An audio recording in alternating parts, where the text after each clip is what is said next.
In the fast-paced world of business, finding a clear path to profitability can be a challenge. Welcome to 0 to 100 with your host, Jared Guy Randolph, seasoned business and finance expert. Tune in for actionable insights and strategies to accelerate your business success.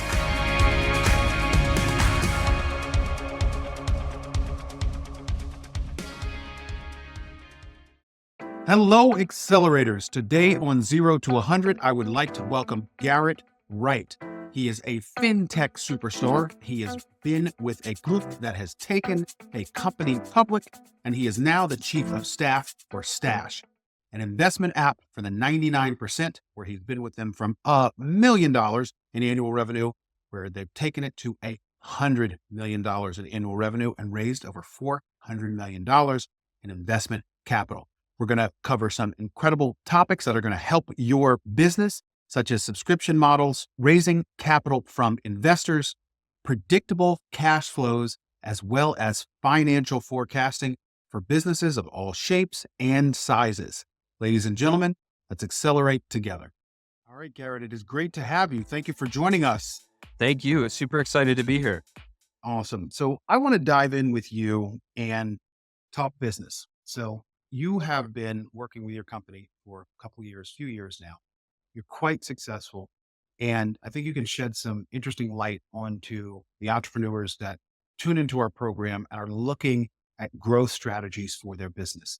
And one thing I'd really like to focus on, because this isn't for every business, but it's for many of the merchants and entrepreneurs we talk to, those who are looking to raise capital. Can you just talk to me in general about the art of raising capital and how to approach investors to get them to invest in your platform? Yeah, absolutely. It's a great question. I think before I kind of entered this space, and particularly venture-backed early stage startups, it was a huge mystery. I thought it was, extremely numbers driven. That's maybe my background in engineering. But the reality is it's almost all about FOMO. How do you create that fear of missing out? It's so huge. It's a sales process. So you want people to get excited, and people want to believe in something. And they want to feel like they can't miss out, and you got to create that tension. And like, this kind of changes as the companies develop and mature, but I think it's particularly true in early stage companies because there's not a lot of data at the end of the day. You don't have a lot of history. The financials are going to look upside down because you're investing in the business. And so you need to create this story. And I think that can happen in a variety of ways. It's an early stage company. You could be focused on downloads, on usage metrics, charts that go up and to the right, that are exciting. You're in, a hot market. So AI, it's hot today. Fintech was hot a while back. 3D printing, which was hot years ago. And being in those markets makes it a bit easier. The team can be huge. So if you're, have a successful track record, people are going to believe in you and don't want to miss out on the next thing that you're doing. So I think you can do this, depending on the business, depending on the space, depending on your background. There's a variety of ways to do it. And I think it's really critical to be thinking about this as a sales process, as driving emotion, driving people, to a decision intention. And creating that FOMO so people want to be engaged and make decisions and invest. I guess the other things that I'll say about it is it does shift over time. So as you get more mature in your business, people start to focus on different things, and it is harder to create FOMO with just the team or just downloads. You have to start to show true unit economics, proven revenue growth. And as you get, really further down the line, say you're a public company, it's almost exclusively about the bottom line and predictability. So it does change as businesses mature and evolve. And I think for entrepreneurs, it's important to kind of know where you are in that stage, um, and have a strategy to like how you're going to create FOMO with potential investors. So what I'm hearing from you, and I want to make sure that I'm clear on this, is one of the main things that you have to do as an entrepreneur or business owner, if you're going out to raise capital, especially if it's really your first round of raising capital, is building a story and building a story around that idea of FOMO. And what you're selling what the market share could potentially look at. You're selling the traction that you have in your business. So whether it clicks or the amount of people who are visiting your site, and you are selling your team. Those are some of the key aspects that are really going to help you close that initial capital coming into your business. Absolute, absolute. Oh, Like, these awesome. are the investors are making bets, and a lot of it is on the people, and I think on the traction and in the space that you're in. Amazing. There's something that you said about predictability and bottom line, and we're going to come back to that. I just wanted to highlight that because I think the idea of predictability is really important in your business. But before we do that, I want to stay on the investor track because I think it's a really important track. Investors help you expand your business. I mean, you could literally be a hair salon and decide that you want to franchise and bring in investors and grow to 200 locations. By the way, these things like this happen every day. You could be a tech play where you need to build out your engineering team and you want to expand your business and your offering to the thousands, tens, hundreds of thousands of clients that you're servicing. Once you get that money through the door, how are you most effectively managing your investors' expectations throughout the lifetime of them being invested in your platform? Yeah, it's a great follow up question because it's I think put some guardrails around the FOMO. So you don't want to like totally make stuff up, right? Because at the end of the day, once the investor makes that investment, you need to deliver. And you don't need to hit the numbers. Like investors know that not everything is going to work out. They Right. expect it. They discount your plans, but they want to see results and they want to see things move in the right direction. Um, and you need to deliver on what you said. Building a long term relationship, any relationship, whether it's with an investor, a partner, a friend, is really built on trust. Does this person do what they say they're going to do? And that's critical. I think as you're thinking about building a long term relationship with your investors, is clearly communicating what the plans are, um, communicating what the risks are, and showing results. Again, you don't have to nail your plan, but I think if you can continue to like communicate through the tough spots, to quickly learn, to quickly iterate and solve problems, and bring the investors into those discussions in a way that makes them feel uh, a part of the process, but not guiding the process. Uh, it really can create a long term relationship that will help you grow the business, help bring in more expertise, help bring in the next round of capital. I think it's not easy to strike the balance there. But the founders that I've worked with, have been great at this. But it does take, it takes a lot of effort, a lot of thought on how you're communicating, when you're communicating, and balancing like the story with what you think you can really deliver. I like actually what you said about putting the guardrails around the FOMO that you create when your investors are investing in your business. And those are things like, and it's number one, because your investors aren't necessarily expecting for you to meet the matrix or the metrics that you're pitching, because a lot of times they're going to discount them, especially when you're a high trajectory business. But it is how you're mitigating and managing risk, how you are communicating with those investors, but also the results that you are delivering, at least getting close to or working on reaching the targets that you've put out there from day one. And those are really key points. And I will say that in my career, from a capital raising standpoint, when raising for real estate years ago, earlier on, I didn't always manage expectations as well as I should have actually managed expectations, where it was either the communication, not necessarily delivery, but going to my investors and saying, "Hey, I need help with something." like we're having an issue with getting the financing that we wanted at the rates in which we were trying to get them. The reason you're open and honest with those type of things is not to create a sense of fear. It's like if they're invested in you, they're investing in you in the long term and they want to make sure that the deal is going to get done. Otherwise, their money is at risk.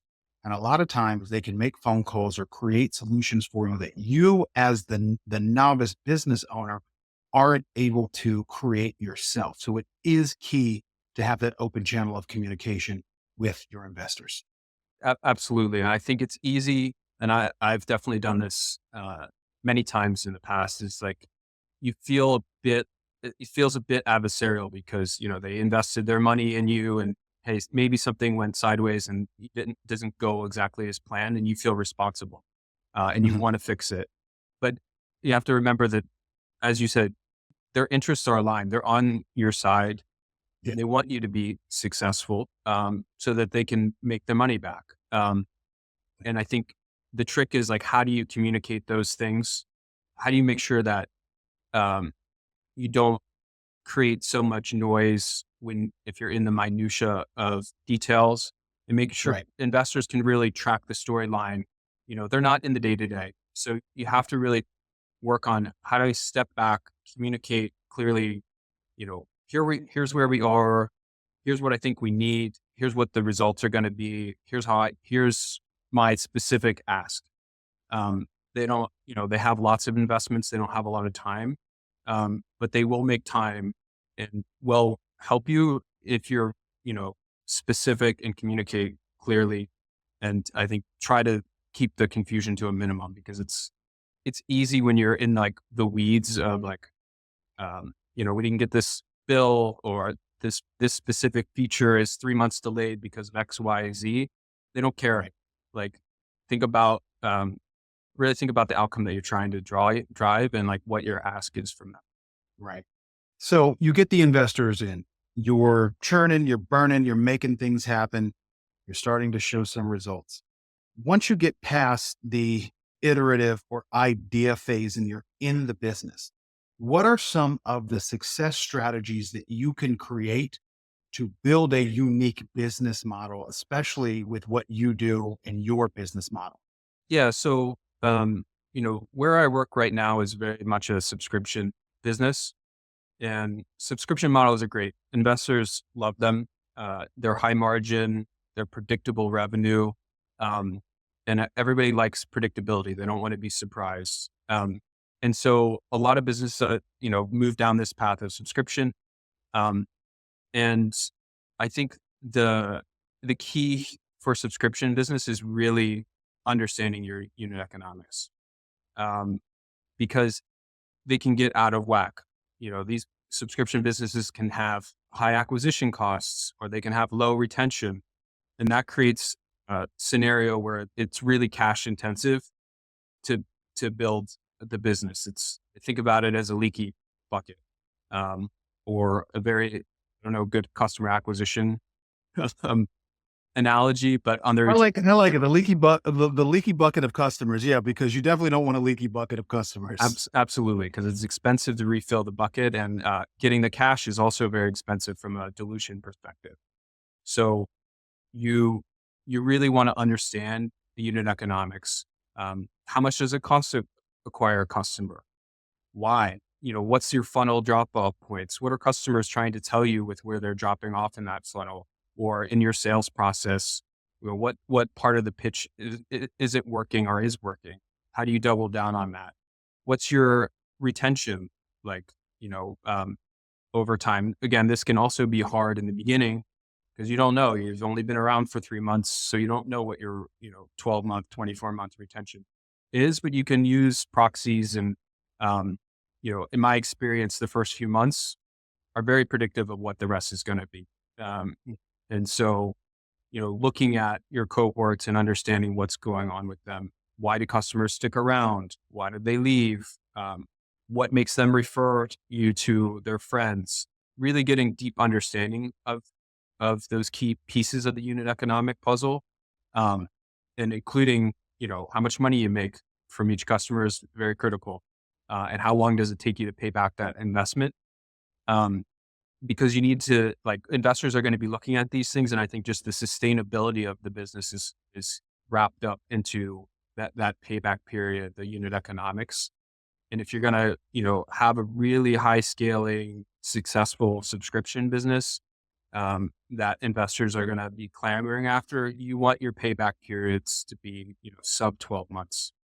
Doesn't have to be there right in the beginning, but that's what you should be targeting. And how do you do that? And that creates good cash flow and good, like, turnover, so you can continue to invest in customer acquisition and retention. Um, so to me, like, as we've been working through the ups and downs of running a subscription business, I think one of the key takeaways is really to stay focused on retention. And I say that because you learn a lot from your customers, and the customers, if you have really good retention, you don't have a leaky bucket.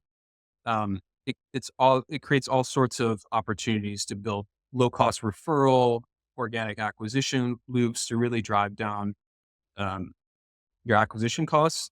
And it also allows you to, grow and expand with your existing customers versus having to go just keep acquiring new customers. It just becomes too cash intensive.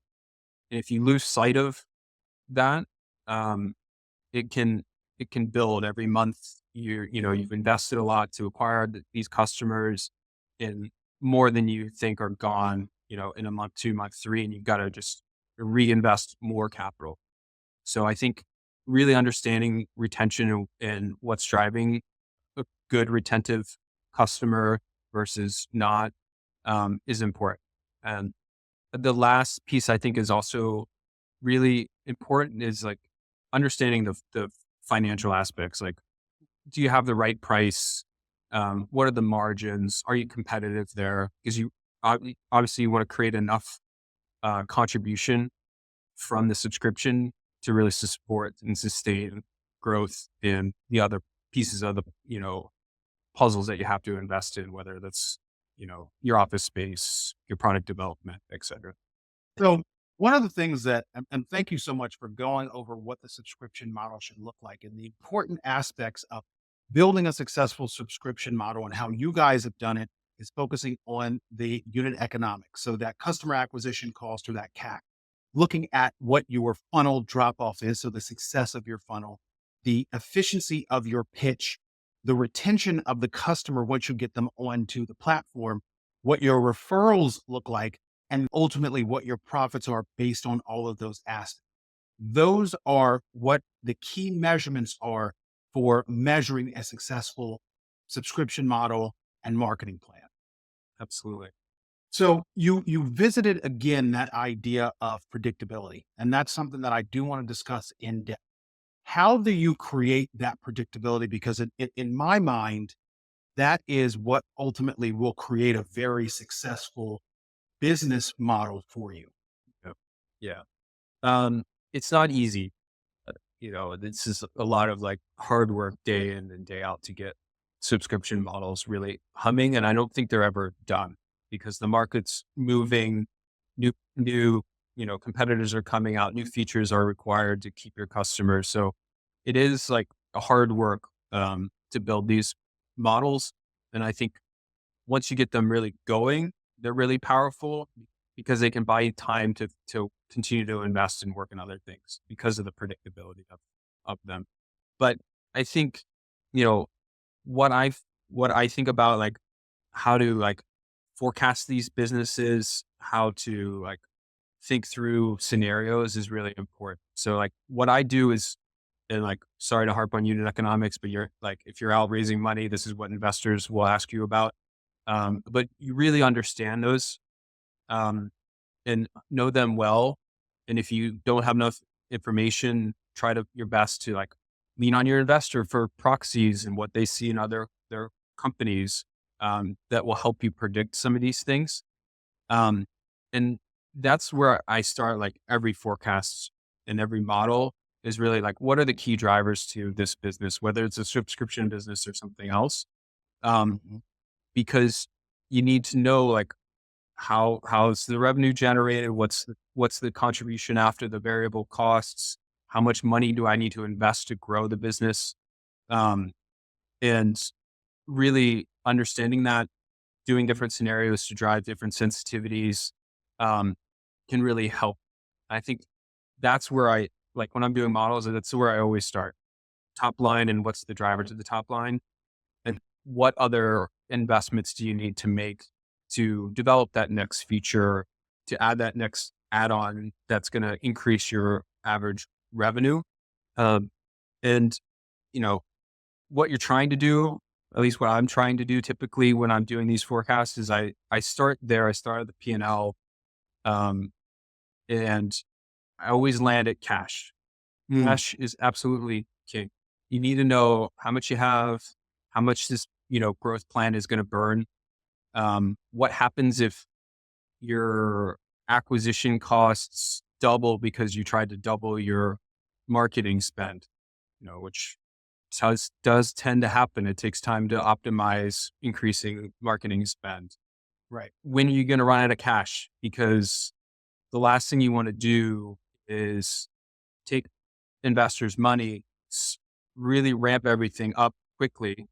You don't have time to do it efficiently, or effectively, and you're out of cash sooner than you expect. You don't hit those milestones that you promised or that you had in your pitch deck, and now Mm, you're really struggling to raise more capital because you're out of money faster than what you thought.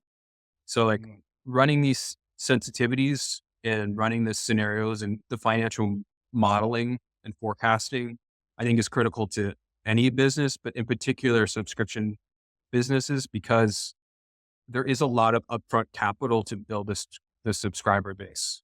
Something I want to point out about subscription-based businesses that I've learned from a buddy of mine who's in the PE space, and they've been doing a lot of roll-ups of, the guys and gals with truck businesses. Like you take a pool company, there's been consolidation of electrical companies, there's been consolidation of plumbing companies, of pool companies, because they're actually taking exactly what you are doing from a technology standpoint and doing that with manual labor businesses where if you have pool cleaning, you actually sign up for a subscription for pool cleaning. And the reason that they do that is because now they've got 10,000 customers that are signed up at $100 a month or $250 a month, and they can predictably decipher what their revenue is going to be like, how they can spend money on marketing and advertising.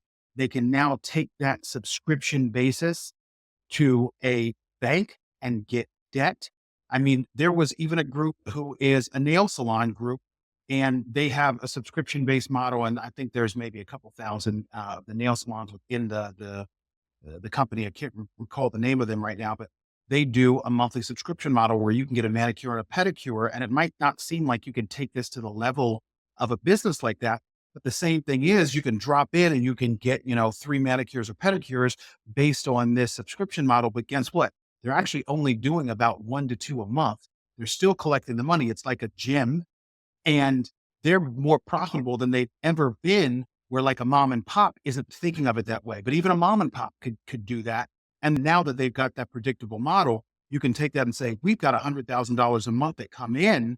Now we can go to the bank and say, hey, I need a $500,000 loan. And the bank knows, okay, you're making this on a monthly basis. Yes. I mean, I think the like power of the predictability, like, has so many benefits. Um, it gives you time. It unlocks financing, um, and I think allows you to make these longer term investments in a business. Um, and I think the power of being able to plan effectively is really, really impressive, and really, I think, unlocks a lot of capital. And the investor base, like, particularly like as you get close, like further away from venture and more into like banking, traditional, like, or venture debt, it's formulaic, okay, and it's formulaic based off your unit economics, and you can borrow 4x your, whatever the metric is. So, um, it is really powerful because I think these subscription business models have just proven out over time, whether it's a Netflix or you name it. Um, I watched this movie, a great like documentary on Movie Pass, which is a subscription business. I don't know if everybody remembers Movie Pass, but it was you could go basically see unlimited movies or, X movies in a month. It's a great documentary. And, of like getting your unit economics wrong because you know, they had went for growth at all costs, versus a more sustainable, slower growing business model. And, um, very interesting, like, founders who, took capital and lost control, and the people who they lost control to really just blew the business up. Um, which I didn't know a lot of that story, but if people are looking for good documentaries on subscription business models, it's an interesting one. So, talk to me about some of the common mistakes because you're going down that path talking about that documentary. Let's lean into that right now. What are some of the common mistakes that businesses that potentially could be high growth businesses are making in today's market? Um, yeah, so I think one of the one of the mistakes that I've seen, as companies mature is, and it's not an exciting topic, but how do you run your budgeting process and your planning process? Budgeting is not a democracy. It should not be, everybody gets a vote. And there's a really great article, that Horowitz of Andreessen Horowitz wrote, How to Ruin Your Company with One Bad Process. And it is about budgeting. And for those who have like taken part of this, either like, part of a big company or a small company, I think can attest to like, it's all good intentioned. You want to get feedback. You ask your senior leaders, what do you need to be successful? Undoubtedly, what you get back is much, much more than you can afford because everybody wants more headcount. They start to play games. Some play more than others. Like, oh, I'm going to ask for 10 people because I know I'm only going to get half of what I asked for. So it gets out of control. And what ends up happening is you get either you agree to all that, you blow up your head count, you go from 200 to 500 really fast, you increase your burn and you don't get the business results that you expect, which is the worst case scenario, or you end up telling everybody, no, thanks for all that hard work pulling together what you thought you needed, but we can't afford it. So, you kind of disenfranchise everybody who's involved in that process. And so what I've seen be much more successful is a very much like tops down modeling exercise, an exercise really done by the finance team and CEO and a few others of, let's start with what we think, how much cash do we have? How much can we invest in the business? What do we think we'll get from that, with reasonable assumptions, and do ratios for everything else. A $100 million ARR business should be spending 1 to 2% on their hosting costs. Hmm. The ratios change depending on the industry, and stage of business, but there's like rough guidelines that I think in a lot of cases you can use, and that gives people something to react to, and, push back on. And if they make a good enough case, maybe you change some things around the margin. But I've seen budgeting really like surprisingly, uh, end in bad results. It ends in bad results, I think, because of the nature of the process. It can also end in bad results because of, just where you are in the business cycle and a market cycle. If you're in the grow at all costs cycle, which, up until a few years ago, we had been in for a long, long time, the investors are also pushing you to grow at all costs. And so you're looking for anything that will drive growth, and you're willing to underwrite all sorts of things that in leaner times, you may not underwrite, and it gets you into a lot of trouble. Because the other thing I've seen is you don't have enough runway to execute your business plan. And uh, I don't know about your experience, but my experience is everything takes longer than people think. I have, yeah. Like Oh, the whatever you big think, life. double it So at least. if you give yourself a 9 month buffer with an investor and take that 9 months and double it, because it's going to be 18 months. And I've For- seen it in both my business, my fintech business and my real estate business. Everything has taken way longer than I ever expected it to. Absolutely. And you need to make sure you have enough cash in those scenarios. And if you don't, it's very tricky, because you don't hit the milestones that you need to do that next raise, um, at the valuation that you want. And you either blow up the business because you run out of capital, or you end up taking capital at a really draconian terms, because you don't have any choice. So one of the things that I want to recap on, and this is very important for business owners, and I want to echo what you were saying, is that your standard operating procedures are key to the success of your business. And it's not just, this is how we pitch a customer, this is how we do our marketing, this is how we do our bookkeeping. It is actually how all flows of money and who has the say in each department, in each field of your business. You have to have a standard operating procedure that you stick to, because if you get off of the rails, that train's running off the track, your business can very easily crash and burn. Yeah, I mean, I've seen great examples, and it's in very small, like mundane processes where things kind of can spiral out.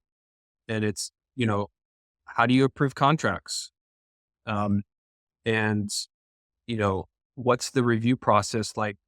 Are you doing competitive bids or not? And like I'll give you a good example. So you're in this grow at all cost mentality. You're pitching the big curve. You're going to get to 2 million, 3 million customers. That's what you tell your employees. That's what they think. That's what they go tell their vendors, and they scale contracts to those sizes, right? So now you're paying for your AWS bill to be this huge company well Mm, before you actually get there. And those contracts are very difficult to get out of. And I think if you're not paying attention and making sure like, hey, like let's, for contracting purposes, let's be much more conservative on the forecast so we don't get out too far ahead of our skis and we have the right reviews and approvals. Um, Otherwise, you can find yourself like locked into 1-2 year contracts at rates that don't make any sense and are very difficult to get. I have found that in my business, and some of the biggest mistakes that I've had, to your point, is getting over my skis in terms of either planning for or hiring for expected growth, not hiring for where I am in the business at the time, and accumulated expenses that either really harmed the business and slowed down the growth, or it killed the business flat. So you have to be very careful with your expense ratios and making sure that you have in place what you actually need, especially when you're in a business that's in a growth cycle. And what I'd love to hear from you is, how do you balance that short-term profitability and long-term growth and sustainability? Like, where do you make compromise? I love this question. It's really hard in the moment to do this, because like you're seeing success, you're want to double down on the business. Like there's a lot of opportunity. You want to grow as fast as you can. Everybody's excited. People want to work for growing companies. Um, and it's just, there's a lot of momentum, Mm, that tells you to hire, what everybody's telling you to hire, even though it's way ahead of the growth curve of where you're at. mm, And so I think one of the things I think is really important for entrepreneurs and folks running these businesses is to like not get too caught up in it. You have to take mm, a step back and be like really honest and sober. And your finance friends and FP&A and folks who work in this day in and day out can help like model through this. yeah. What let's what is a scenario where we don't like we do double our investments and it doesn't pan out? What does that end up doing to our cost structure? And what does that do to our cash flow and when we'll need capital? And making sure that, hey, if that scenario happens, can we survive? How much risk do we really want to take? Um, and I think, you can raise money on a big growth story. And I don't think if you have good reason to, what I like is to have like gating items, right? So, hey, we have this big growth story. Here are like the gating milestones that will unlock more investment, more headcount. Um, and that's a way to, I think, one, set expectations with investors is like, hey, this is the plan, but we have to hit these milestones first. And if you don't hit the milestone, say you miss or you're a few months delayed, it's a much easier conversation with the investor to say, hey, we're not ready to invest your capital yet because we haven't hit this milestone. We're not at the right payback period. We're not at the right acquisition cost, so we can't increase investment. And that gives you time to continue to iterate, um, and not just be like, we're not hitting the acquisition costs that we need, but so we're just going to spend more capital to hit the growth profile. And you burn out your capital and you're in a worse position. So I think really having like honest and sober, like modeling exercises, that is really just internal for your own like understanding and understanding like what are your goals? How much dilution do you want to take and risk do you want to take that you have to raise capital? Um, and what outcomes are you really trying to drive at the end of the day? So let's say that you get the business to a standpoint where it's revenue is coming in. I'm going to be careful with using the word cash flowing. So I'm going to just say revenue is coming in. You have SOP in place. You are seeing growth in the business and you're looking at taking it to the next level. How do you, as an entrepreneur, look to increase the profitability or the numbers so you can create a higher valuation for your business? It's going to be, I think, that answers and the solutions are, I think, business specific. But for me, the process is similar across businesses. So I think one is really understanding what drives valuation because it is different depending on how mature of a company you are or what space you're in. It could be a multiple of your profit. It could be revenue growth. It could be something totally different. Um, or if, you don't have a lot of venture money and this is like bootstrapped, it really is like cash flow. And so the metric and valuation, differs by industry and business. So I think one process, like step one is really understanding like what is the metric and what are you trying to achieve? Is it a high growth venture backed story where you want to make the investments, go public, you have a certain timeline, or is it a slower growth but more sustainable, profitable business that you want to sell to a bigger company, because you don't want to take all this capital and all this time and all this risk that is associated with getting a company ready to be at a level to go public. And being a public company isn't fun for most people. It's a lot of stuff that has to happen. And so like understanding what outcome do you want out of this thing? Because sometimes it's just, I want a lifestyle business that's growing healthy, that's generating cash. I don't care what venture backed or venture capitalists are going to value my company because it's generating cash for me and that's enough. So like understanding like your business, what's driving the valuation and what outcome you're trying to get, I think is really critical. And I think, understanding the financial statements to me, like the financial statements is like where the rubber meets the road. You can have a lot of like promising A/B tests. You can have a lot of investor story up into the right charts that are like around downloads. But if it's not generating revenue that is, has positive margin, that has scalable growth profile, you can see all of this in the financials. And again, the financials won't tell you what to do, but they'll tell you where to focus on, right? So You can compare your financials to what other subscription businesses look like. As an example, do I have a 12-month payback? If not, why? What's the biggest reason? Is my retention too low? Are my acquisition costs higher than my competitors? Um, and you can start to focus in on what are what's what has opportunity for more optimization, and think about what's the biggest return on your investment. If I can improve retention by 5 percentage points, what does that do to the overall physics of the business? Because now I have to invest less in acquisition um, to continue than I did before, and now I can build more referral loops and I can do other things. And so really understanding those pieces is important. And I think it starts with the financials because you can often see okay, my operating costs, my G&A line item is way out of whack compared to what my competitors are or other businesses that are in this space are. And then you start to peel back the onion of why is that? Does that make sense for my business? Sometimes it might make sense.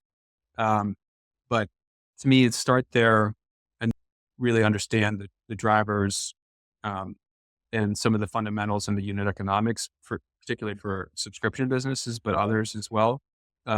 Really can give you insight to what levers do I need to focus on and pull to really drive the most value and most,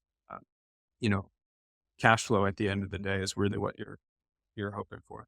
One of my mentors told me early on in my career as an entrepreneur that if you don't have an exit strategy, you don't have a real business. And it's not that you're necessarily going to exit the business, it's you're getting from point A to point B and you create measurement. And what he taught me was that measurement is based around knowing your numbers and understanding how the inputs impact the output, which impacts your actual margin or your return. And those are all the things that create the value for your business. And it doesn't matter whether you're a tech company with massive scale and hundreds of thousands of clients, or you are a local mom and pop business. All businesses have value. We're actually going to do a segment on valuation in businesses, but all businesses have value and you should understand at any given point in your time how much your business is worth. And guess what? There's companies out there who do that. So know the valuation of your business because it will help drive your business forward. Awesome. So Garrett, we're going to do something fun. We're going to do a little rapid fire. You ready for me? These are questions that you don't know are coming down the pipe. Okay, great. All right. So fruit smoothie or glass of red wine? Oh, jeez. I'm not answering these very rapid fire because it depends on the time of day. I'm going to go fruit smoothie right now because I have a newborn and all right. drinking alcohol is if not you have as a newborn, it should be shots of vodka, but I have no judgment. I would go with red wine. There's nothing scarier than being a little buzzed with a newborn and being worried. Oh yeah. So Right. that's why I'm going with fruit smoothie. Okay. Good man. Good man. Rabbit or turtle? Oh, rabbit. Who would win in a fight, Barbie or My Little Pony? Barbie. Why would Barbie win in a fight? Barbie wins in a fight because it was a great movie and I didn't want Barbie to lose. And I haven't seen My Little Pony in a long time and I kind of forget. Yeah. Okay, gotcha. In my head, she can tame My Little Pony and win. It doesn't end up in any violence. It's a discussion. If you were in a zombie apocalypse, what weapon would you grab? I always tell people that, because I don't know why this question comes up, but it comes up. And I'm always like, I'd like to be the first that dies. Because I don't think I want to survive in all this madness. Oh my God. That's actually a very creative, deep, dark, maybe response that we'll unpack some other time. Yeah. As a parent now, it's like, now I feel like obligation to. Yeah, there you go. I don't know. Try to save the world. Yeah. What is your favorite phrase in business? I don't know if I have a favorite. I'm just thinking back through our conversation, and the one I think unit economics is the thing I said the most. So I'll go with that. There's always a lot of lingo in business, and I don't know. Sometimes it's turns me off. Cool. I'll take it. One book that has influenced your career. Um, the I don't know if we got to this, but also Ben Horowitz um, wrote a great book about his days as an operator called "The Hard Thing About Hard Things," and I would highly recommend any entrepreneur to read it, or business owner to read it.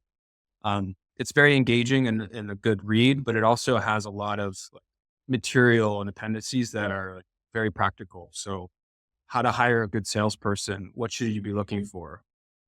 You want your sales team to be very motivated by money. You want your finance team not to be motivated by money. Lots of practical examples and advice that he's seen that I found, have resonated well with my experience. You're a tech business. Yep. And you're providing a subscription service and you're doing 10 million in revenue on an annual basis. And I show up with a $300,000 check. What would you advise that business owner to do to help increase their revenue? If they have a good marketing engine in marketing, customer acquisition. Great response. Marketing, customer acquisition. I love that. All right. Last but not least, what is the biggest obstacle that you had to overcome in your professional career that you overcame and it's made you who you are today? I've had a very winding career. And I think, I'm not sure it's an obstacle, but, not getting bogged down in the path you're on, and really pursuing your interests or passion, even if it feels like a step backwards from a career perspective or financial perspective, has really unlocked my longer term career as I look back, because I picked things that I thought were interesting. 3D printing, that sounds interesting. Sure, I'll take a step back and be the first, find in a hire there. So I can point to a lot of different points in my career where it wasn't, I kind of took a weird left turn, and I don't regret any of those left turns. I'm glad I took the risk, and went for it. Awesome. I love that. On that note, Garrett Wright, thank you for joining us on 0 to 100. All right. Thank you, Jared. I've enjoyed it. So, Garrett, do everybody a favor. Now that we had a very fruitful interview, if people can find you or follow you, please let us know what is the right platform to do so. Well, I am largely antisocial. No, so by the way, I own the URL antisocialsocialclub.com. Okay, that's good. That's good. So while I guess the best place to find me is on LinkedIn, although you will not find me posting very often. So that's the best place. Excellent. Well, I'll make sure that we get that link in the follow-up. Again, thank you, Garrett. All right. Thank you, Jared. I appreciate it. It's fun. Awesome.